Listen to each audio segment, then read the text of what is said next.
Do you know anyone who suffers from ophidiophobia? That's fear of snakes. It's a reasonably common fear. And like all the vast catalog of phobias listed in the last decade, playing upon it harmfully, facing the victim with that which he fears, might well have disastrous results.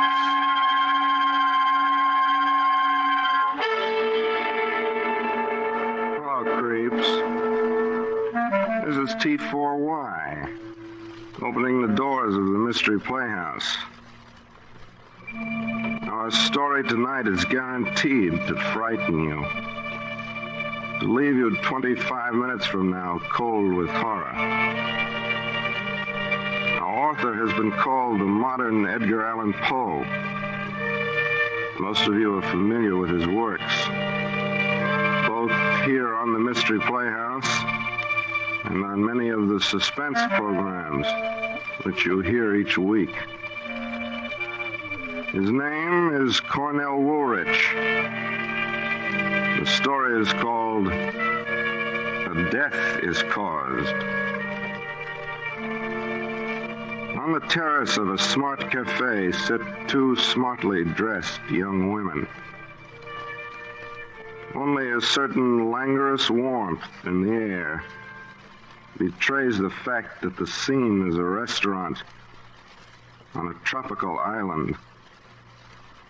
Their conversation, one would imagine, would be the same small talk going on about them.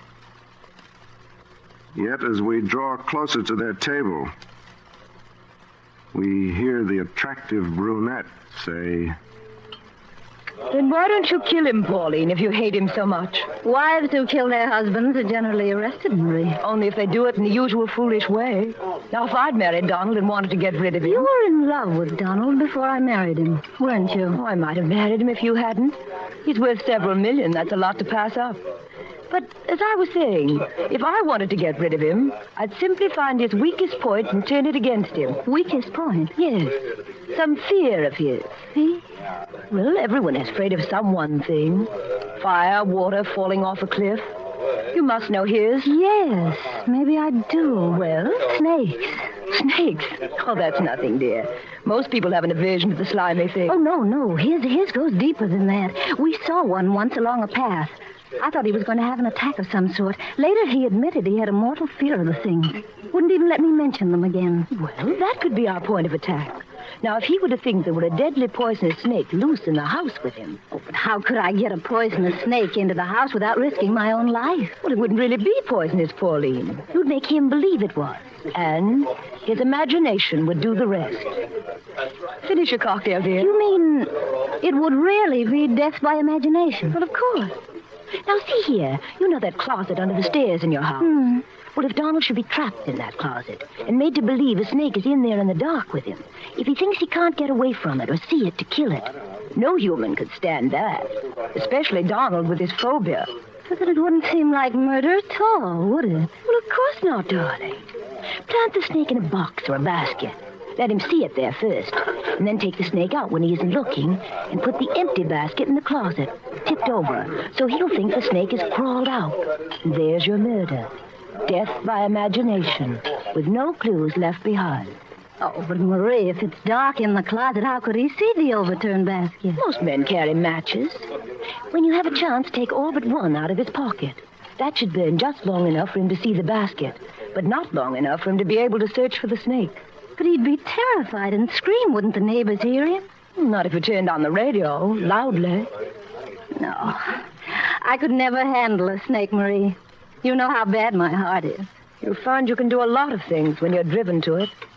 But just for fun, try it out first without the snake. Just pretend you've seen one in the house. Watch his reaction. You'll see that I'm right. Oh, dear. What strange byways one's conversation can stray into. Anyone overhearing us might think we were serious. Yes, I suppose so. Oh, I simply must run along.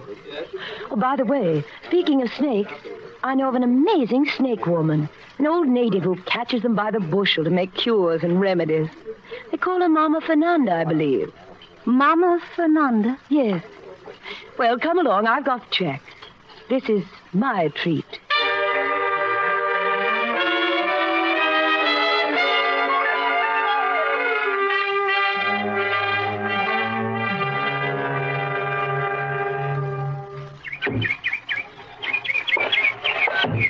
Pauline? Oh, here you are. On the sofa again. Donald, something horrible happened today. Well, quit swooning. Sit up and tell me about it. Well, I went into the closet to get a vase for some flowers. The big closet under the staircase. You know how dark and damp it is in there. Yes, Pauline, I know. Get to the point. Well, I reached down in the dark. I knew right where I'd put the vase the last time. Then Well? I heard something. Something in the closet with me. What was it? A hissing sound. What? A hissing sound. I was paralyzed with fear, Donald, because just then my hand touched something cold and slimy. I don't believe it. It's true. There was a snake in that closet with me. You imagined it. Oh, no, Donald, because just then I saw it sliding across the floor out into the living room. Did you get it? Was it killed? Well, I couldn't risk my life. It might have been deadly poison. You fool! Where did it go? That's the horrible part of it. I don't know. It couldn't have gotten out. It must have. No, Donald. I saw it. That snake is still here, hiding somewhere in this house.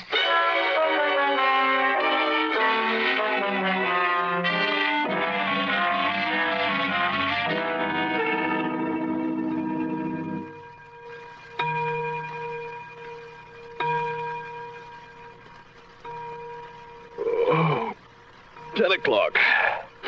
Well, I'm ready for bed. You've read enough for one evening. Turn out the lights.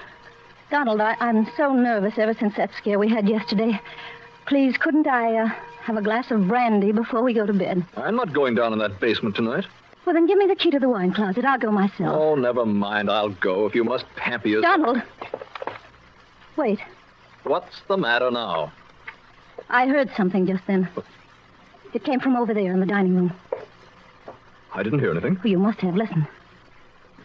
It was that hissing sound again.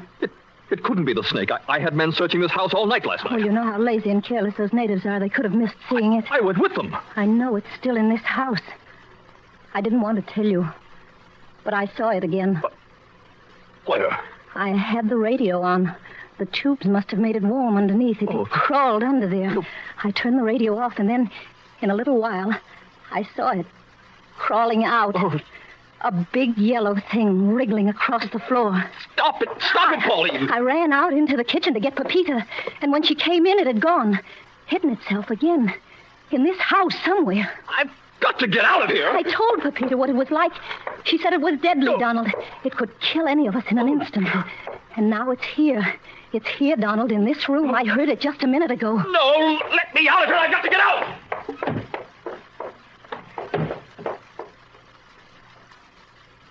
You were right, Mollé.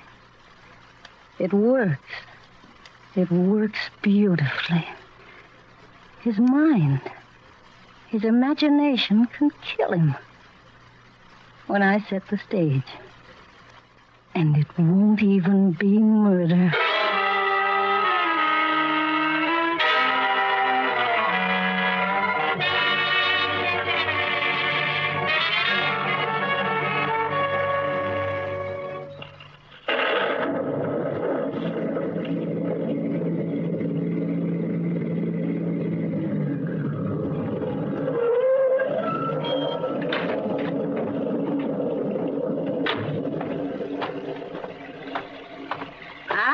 The senora has lost her way. No, I don't think so. You are Mama Fernanda. Yes? This is your hut. Si, senora. You come to see my little baby? Yes. I want to borrow one of your snakes. See, but it must be the kind that's not dangerous. Its bite mustn't kill. You understand that? Si, senora. No poison. Harmless. I understand. Come in my hut. Oh, come, Senora, come. There is nothing to fear. I have all my babies in jars. You see, the basket. Leave the door open, please. It's stifling in here. As you wish, Senora. Come, see this basket here. This one is my pet. You're sure it has no poison? No poison, Senora. Look, I show you. I let him bite me on the arm. Oh, no, please don't. He is the ugliest one. That is why I put him in this pretty new basket with fresh leaves. I give you the basket too, Senora. When I want to pick it up, must I use my hand? Oh, no, Senora. I give you the stick with the fork on the end. Uh-huh. Will you show me how to pick him up? Oh, see? So, you put the stick flat on the ground like this, underneath him. You see? Mm-hmm. Always in the middle. Not too far at one end, not too far at the other. Then lift him straight. Oh, we have to wake him up. Put him back in the basket. Si, Senora. Here is some money. Gracias. Is that enough? Oh, si, Senora. More than enough for the basket, too. We'll take it anyway. Gracias. Good night.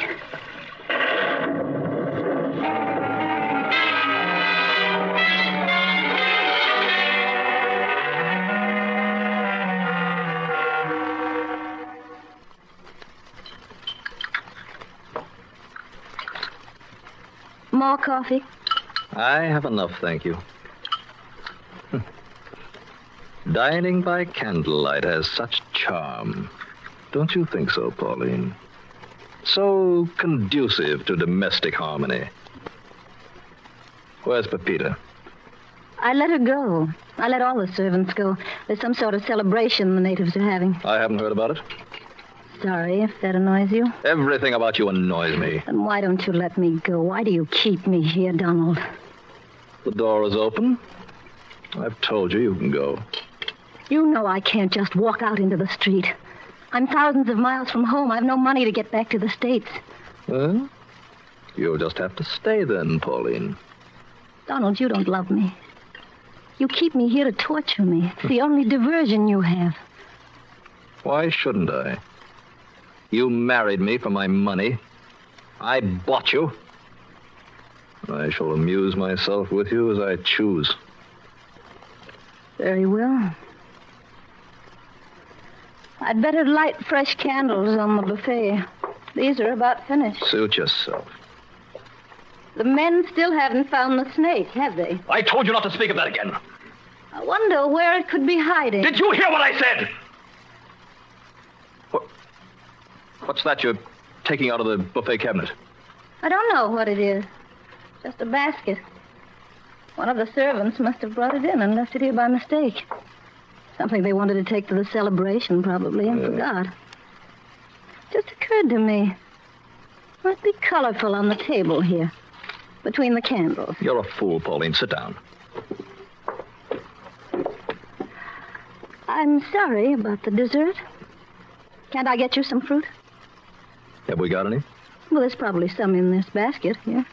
You mean you haven't looked inside? No. Why don't you? Oh, by golly, I will. It's about time we found out what the servants might be carting away from here. Oh, careful now. Don't spill your coffee. Well, is there any fruit inside? Wait, I can't see.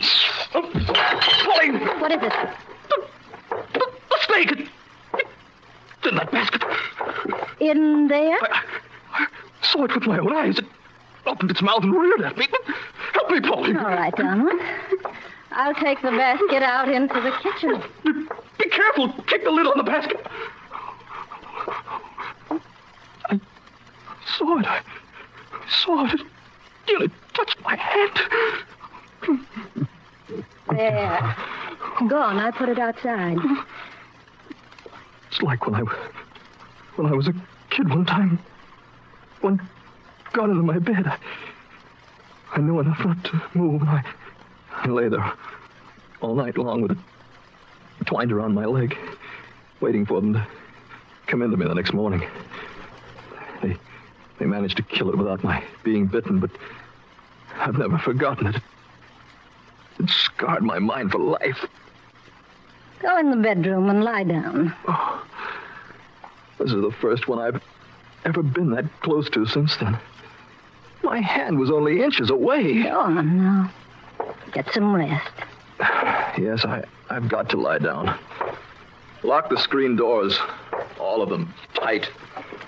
It may come back in again some way.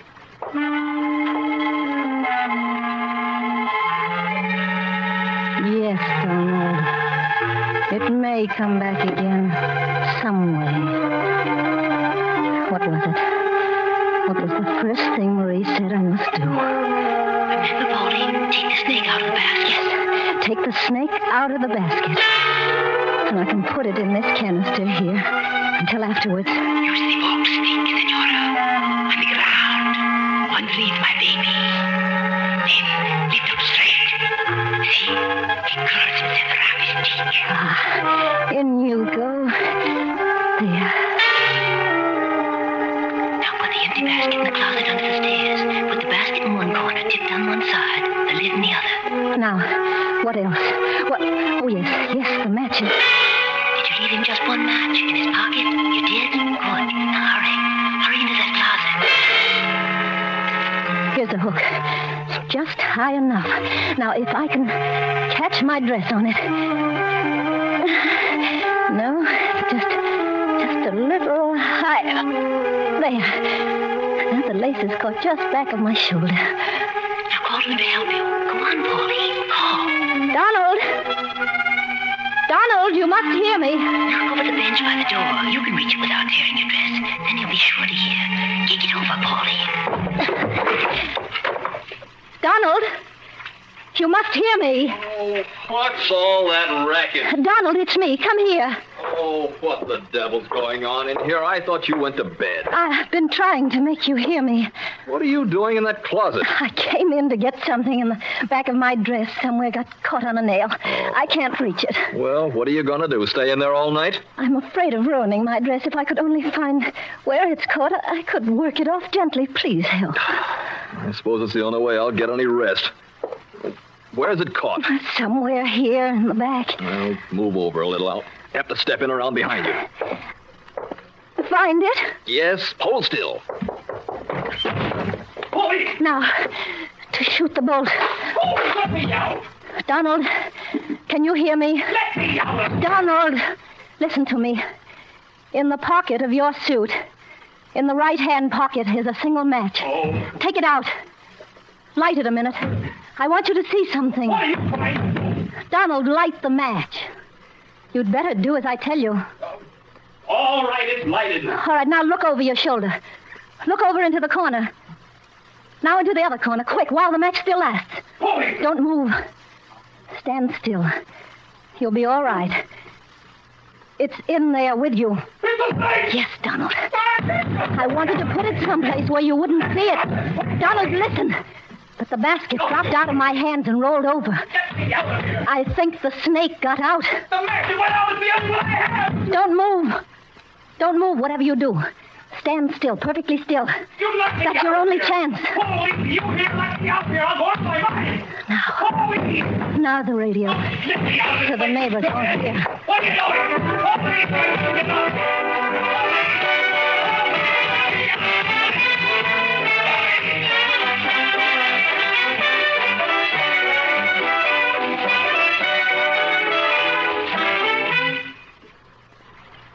He stopped calling.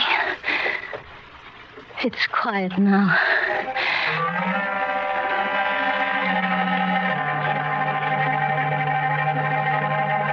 Donald. Donald.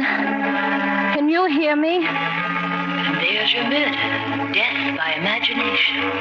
He doesn't answer. He's dead. He must be dead. Now, get rid of the snake. Yes. Yes, the snake. It's in the canister. Gone. There's my baby. He got out. There he is, under the table. Where's my stick? I've got to get it out of here. Use the forked stick. Yes. It curls around it as you lift him Yes. up. See? Ah!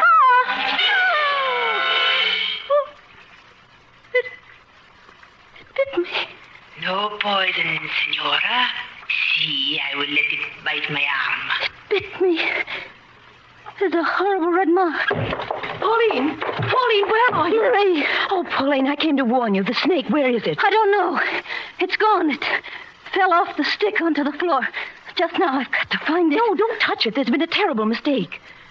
Mistake? Yes, the snake woman. She's been trying to find you. She finally just called me. She gave you the wrong snake. It's deadly poison. No! Yes. She said its bite can kill a person in from 10 to 15 minutes. There's no cure. No serum in the world can counteract. No. Marie, no. What's wrong, Pauline? It bit me. It bit me just now. Pauline. My hand, look. The red mark, it's already spread. Marie, get a doctor. Save me. You've got to save me. It's too late. Let me go. I'll go to the doctor myself. No, you'd never get there alive. Let me You'd go. die alone on the road. No, out I'll there. get there. I will. I'll get there. You're dying, Let Pauline. me go, Marie. Let me go. Marie.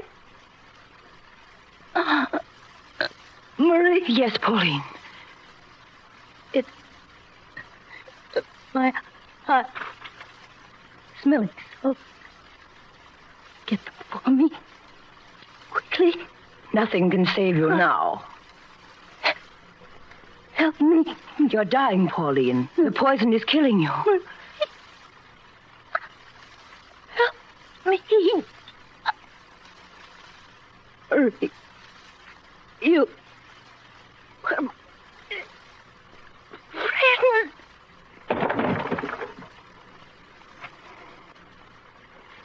Goodbye, Pauline.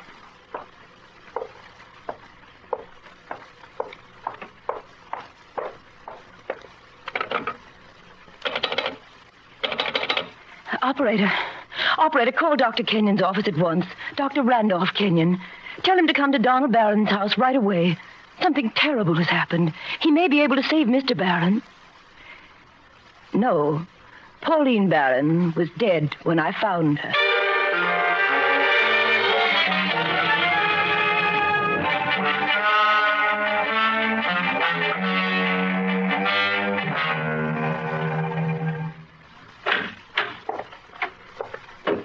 Dr. Kenyon, how is Donald? It'll take time, Miss Stewart, but he'll recover eventually. Oh, thank goodness. He's asking for you. I'll look after him, Doctor. I'll see he gets the best of care now that she's gone. It was fortunate for him he lost consciousness in that closet. It may have prevented him from going completely mad. What do you suppose could have happened that night? Well, Mr. Barron might have been locked in that closet by some accident. Who knows? Then, before she could let him out again, the snake bit her? Something like that, yes. But I thought the medical examiner said Mrs. Barron died of a heart attack. So she did. They found the snake, you know. She must have thought it was poisonous when it struck, and the shock killed her. Do you know definitely, then, that the snake was not poisonous? She just imagined? Yes, it was perfectly harmless. You might say Mrs. Barron frightened herself to death. That it was... Death by imagination? Yes. Yes, that's it exactly. How tragic. I wonder how she ever got the impression in the first place that the snake was poisonous.